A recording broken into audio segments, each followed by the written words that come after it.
receiver go. Now the Joey Jones Show continues from Mugshots Grill and Bar on Airport Boulevard. Shavara Smith, 106 yards receiving last week.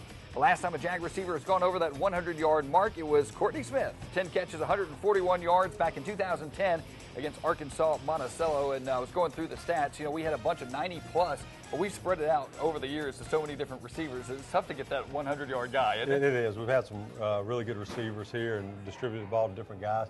Even this year, you look at our leaderboard on the receptions and yardage, there's a bunch of them, almost 4 of them right there together. So, which that's a good thing because defense can't key on one person. Yeah, and same thing rushing. Let's talk about that South Alabama offense right now. And the thing is, the thing that stands out to me is we have so many weapons and so many different ways to beat you. Whether it's Ross running the football, or whether it's Brandon throwing the football, or running it himself. And so many receivers, so many running backs that can play, and that's a great luxury to have. It really is, having those players, and the coaches have done a great job of putting it together, and having all those different guys to go to makes a big difference as well. But I think our quarterback play has really gotten better this year as compared to last year, and even Ross would tell you that. Ross is so much of a better quarterback right now. When you have the quarterback that's distributing the ball, and then good things can happen. And so that's what's happened to our offense this year. And they're excited. You know, they're really getting a feel of, hey, man, we're doing really good, and they're starting to really believe in themselves, believe they can move the ball against anybody. And I tell you, they're fun to watch. You know, I don't have the stats in front of me, but it certainly seems like we're throwing the ball a lot more.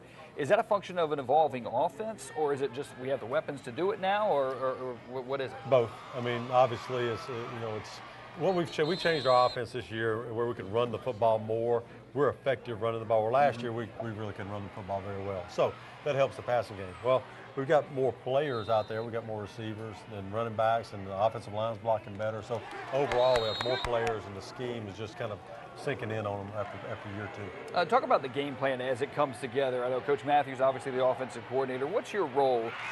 You want to let him do his job, but how do you give your input there? My biggest role came in the offseason when I felt like we needed to change some things in our philosophy and what we're doing. And we did that. We went and studied with Ohio University, and they shared a lot of good ideas with us. We just needed to be able to run the football more.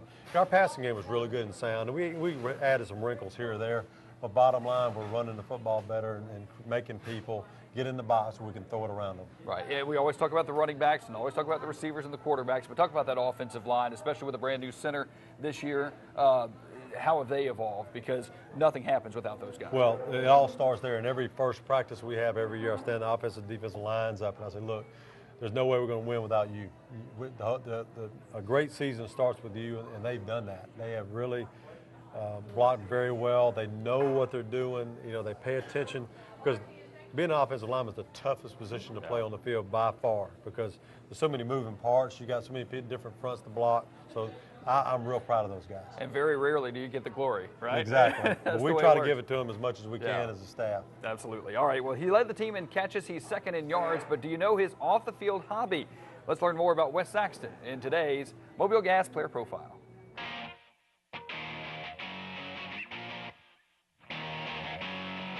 Didn't really pay attention to it. I just wanted to play. So, I mean, it's a good accomplishment, but I mean, I just want to win.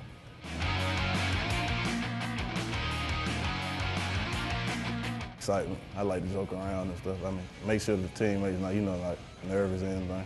I'll be the one to come on, you come with it, I'm the joker. I'm the one that brings excitement to the team, I guess.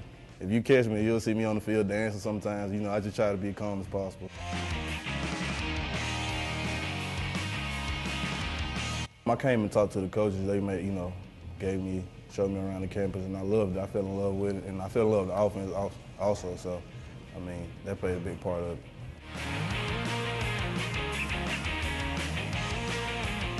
I love the bowl.